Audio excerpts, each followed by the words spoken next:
Okay, ladies and gentlemen, here we are going to the conclusion of the match. If you haven't been following the other videos, this is the 19th.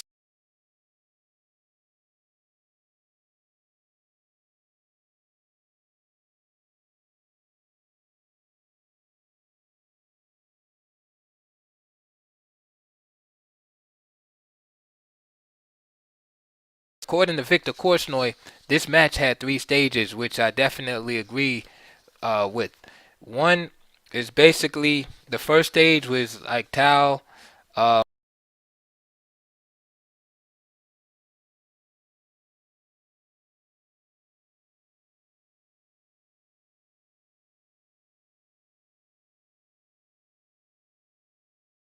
switch his style up and play like a technical, um, in a technical manner, like a la Karpov or Botvinnik or somebody like that, in order to throw Korchnoi off, which it did. It threw Korchnoi off because Korchnoi is used to playing Tal, had a good record against Tal, and the reason why Korchnoi's style fits so well against Tal is because Tal is very aggressive and Korchnoi is a counterattacker. He likes when you come after him, then he counterattacks. Well, what happened was Tal wasn't attacking, and Korchnoi really had nothing to counterattack. So the positions were very dry, and then in the technical phases, both players were making errors. Tal missed a win in game one. He missed a draw in game four, and then in game five, he did return back to being quote unquote Tal. Lost that game, and it was 2-0. And then in the next game, game six, Korchnoi finally lost to Tal, and after letting Tal become extremely dynamic in the position, sacrificing the exchange, and now basically that middle stage was that, because I said there was three phases. The middle phase was that basically Tal began to gain confidence, even though he had lost in game five. He lost doing, playing in his own style, which is that aggressive tactical style. So even though he had lost, he knew that, okay, I'm making some mistakes, but I'm getting good positions. And then finally he broke through in game six. So Korchnoi even admits that for the rest of the match, Tal had the initiative in his hands. The momentum had switched basically. And let me just share this quote from Korchnoi. Um, he says, "That's how the Riga Grandmaster looked at the match's final stage. He was the true Tal, with all his advantages and disadvantages. Brilliant, confident tactician, and a hesitant technician who sometimes made unfathomable positional mistakes. Despite the occasional mistakes, Tal clearly had the initiative at the match's finish. He played with colossal force, at his full strength, as in the years of his greatest sporting successes. I could only beat him off. During the struggle, I did have better chances at times, for instance in games 8 and 9, but they didn't change the main battle's character."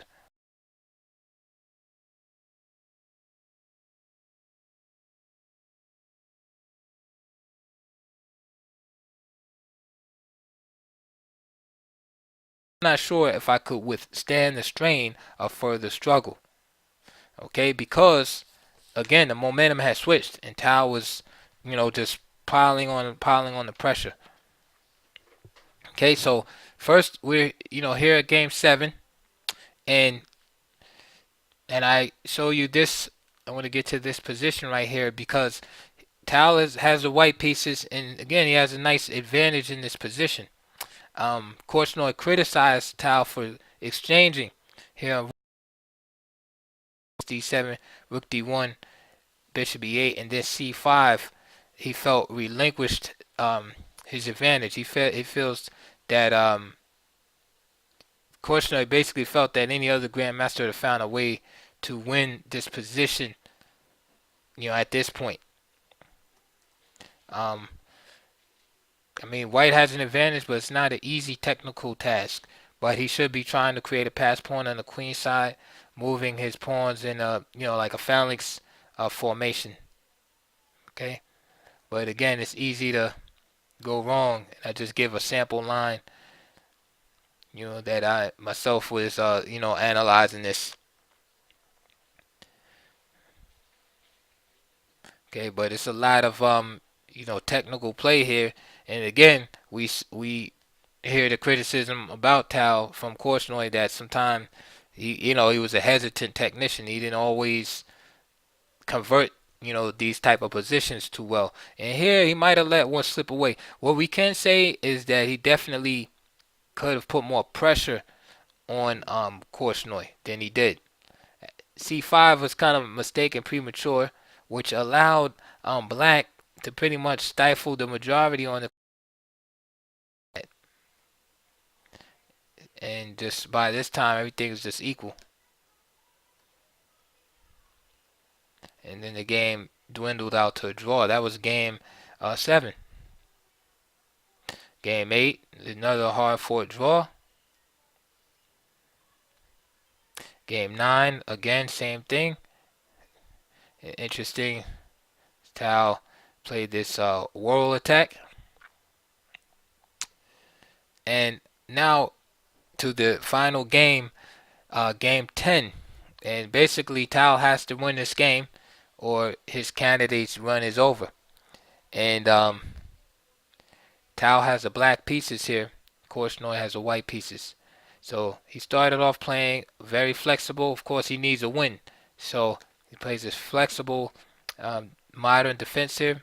Knight f3, and then f5. Right. So now we transpose into the Leningrad variation of the Dutch defense.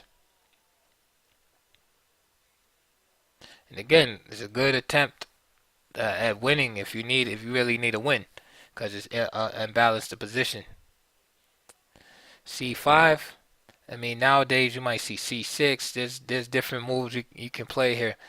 You can play A5, even knight A6. But here Tal plays C5, which is something that used to be played at one point. Knight E1.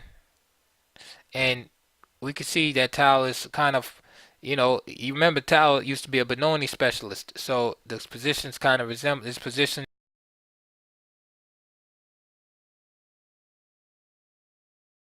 Knight C7, bishop D7, A6, B5, and so on, if he chooses to. Or knight C2, knight C7, A4. So Korchnoi kind of shuts that down a little bit. B6. But, and this is provocative, and this is something you got to understand about chess, is that yes, it looks like, okay, Korchnoi shut down Tal's playing on the queen side.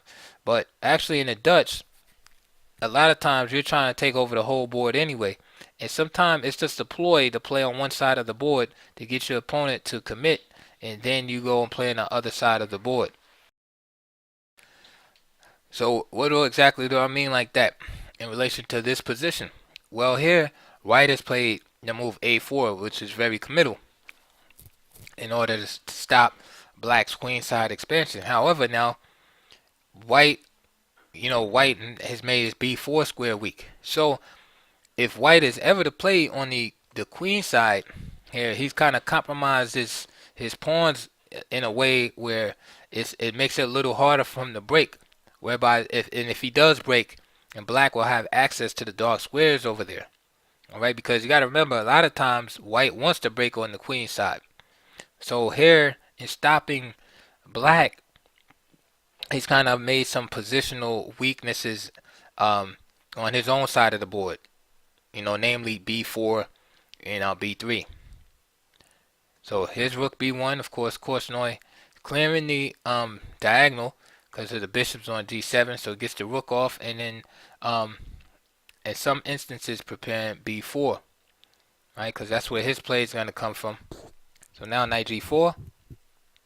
Again, this works against B4 right away because in knight on C3 will fall. H3. This is good for black because he gets a little concession, gets that little weakness out of the king side. Knight E5 with tempo attacking the pawn, and of course white doesn't want to have to play B3 or something.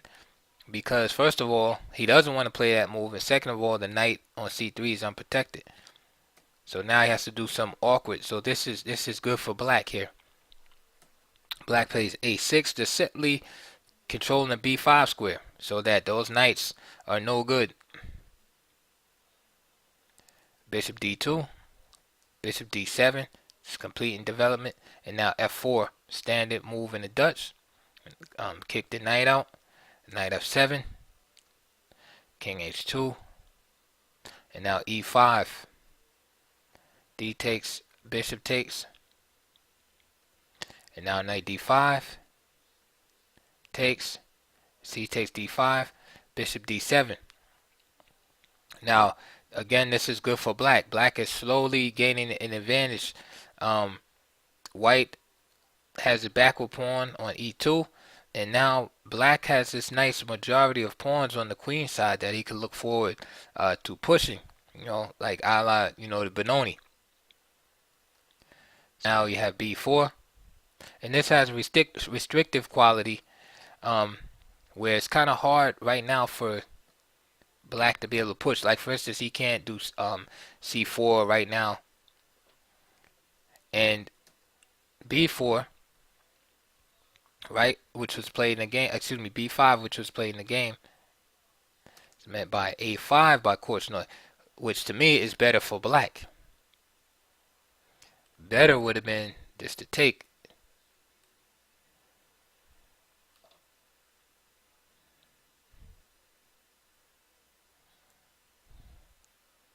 And then play a move like queen c1, putting additional pressure here, but then with the idea of trading off dark square bishops. So for instance, this pawn is under scrutiny, so let's say c4, and now bishop c3.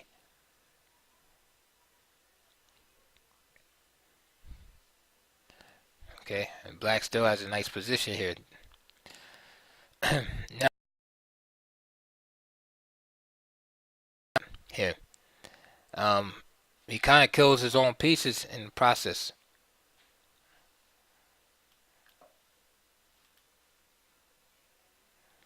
Now, c4 is possible, but there's no need to rush at this point. And plus, at the c4, it weakens black's control of the d4 square, so you have to be careful of maneuvers like, for instance, knight c2, bishop e3, and then either bishop d4 or knight to d4. So this is why Tal hesitates. There's no reason to rush and play a move like c4.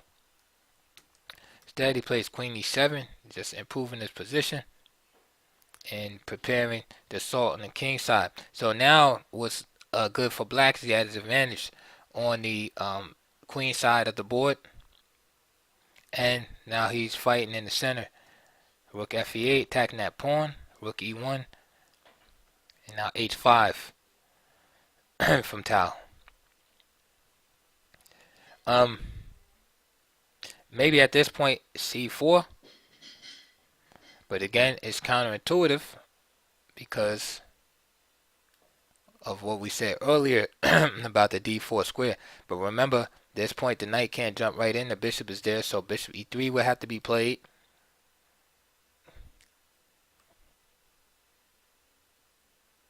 Then you have some tactics here, either bishop c3 hitting the rook, which would be probably met bishop d2, but then you have a repetition after bishop f6, or now h5 with the idea of h4. So h5 from Tal, rook b3, and we can see Tal is in his element now. If, like I said, if you've been following the series, the first couple of games, Tal was playing these dry, symmetrical positions, and it just wasn't working out.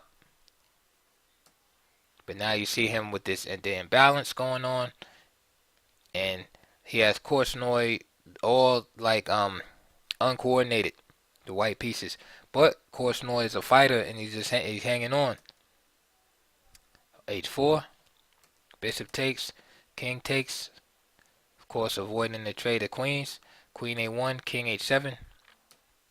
Now rook e3, h takes g3 check, king takes, and now queen f7. Rook takes, rook takes. Of course, Korchnoi is thirsty to trade off everything, but still, black has his knights majority on the queen side. It's a nice, nice thing to have in the bank for the endgame. So Tal is attacking, but then he has a better endgame. So the prospects sit with black. Queen c3, and now here's the moment of truth right here. Now it's time for Tal to play positional chess here and rearrange this knight. Play a move like knight g8, queen d2, knight f6. Okay, with the idea of just hopping in the e4 square. Here he plays a move that doesn't look too bad, but it gives chances. He plays g5, right, sacking his pawn. He plays f takes g5, and then now rook g8. Okay, with this pin. So now h4, rook takes g5. But now, look what happens on the queen side. B takes, D takes, and now queen takes. He's just losing it, giving up the pawn unnecessarily. Queen h5, and now queen e7. Rook g7, queen f6. And remember, Korchnoi is a counterattacker, so he's looking for opportunities like that.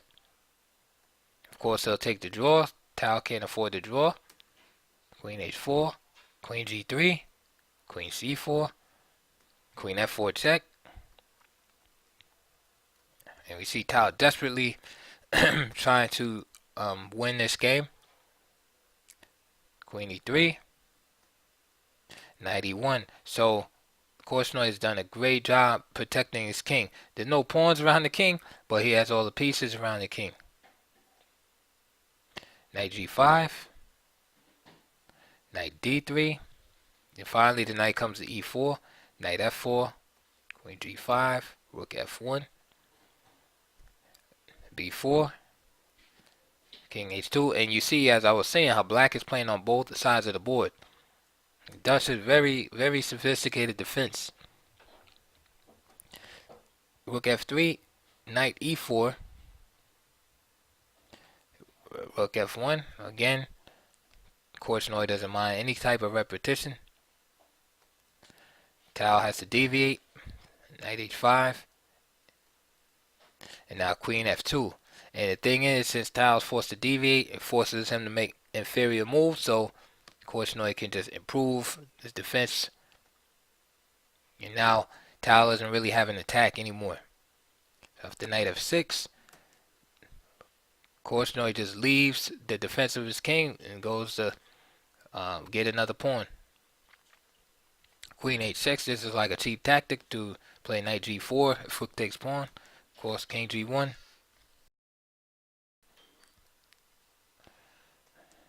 Queen g3. Knight f6, queen f2, knight g4, and queen g3. And finally, Tal accepted the draw here in this position, and with that, Korchnoi will win the match. Very, very, very tough match. Again,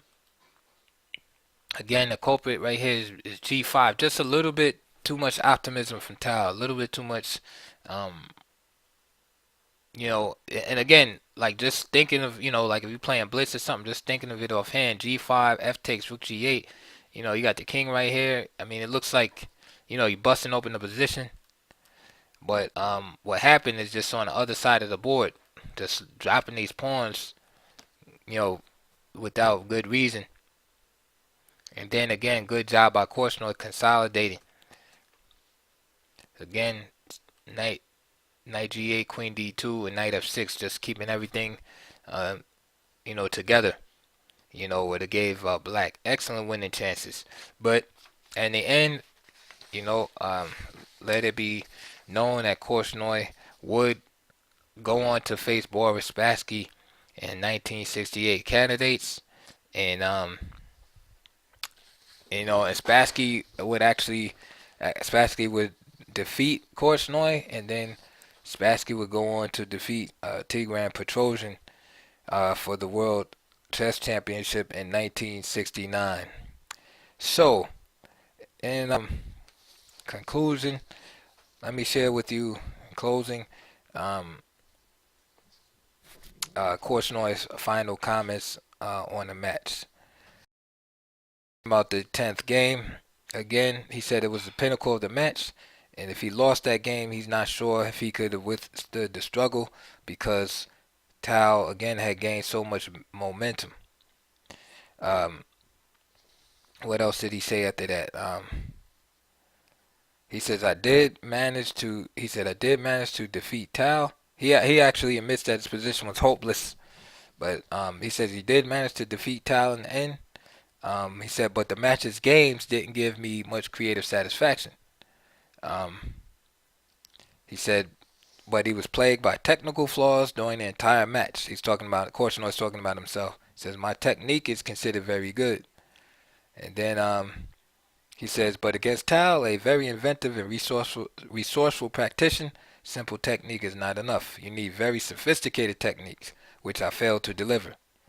Then he says, my only consolation is that Tal made even more technical mistakes than me. He says, the match against Tal was a tough test for me. The positive balance of our previous encounters put much more pressure on me than on Tal. I won't hide the fact that precisely because of that, I felt obliged to defeat the Riga player. Now, before the match with Spassky, I don't worry much. I understand that Spassky is stronger than Tal, and probably stronger than me. But that's why I'm going to play him less nervously. That concludes our discussion on the candidates' 1968 match between Tal and Korchnoi. I hope you enjoyed it. Please like and subscribe.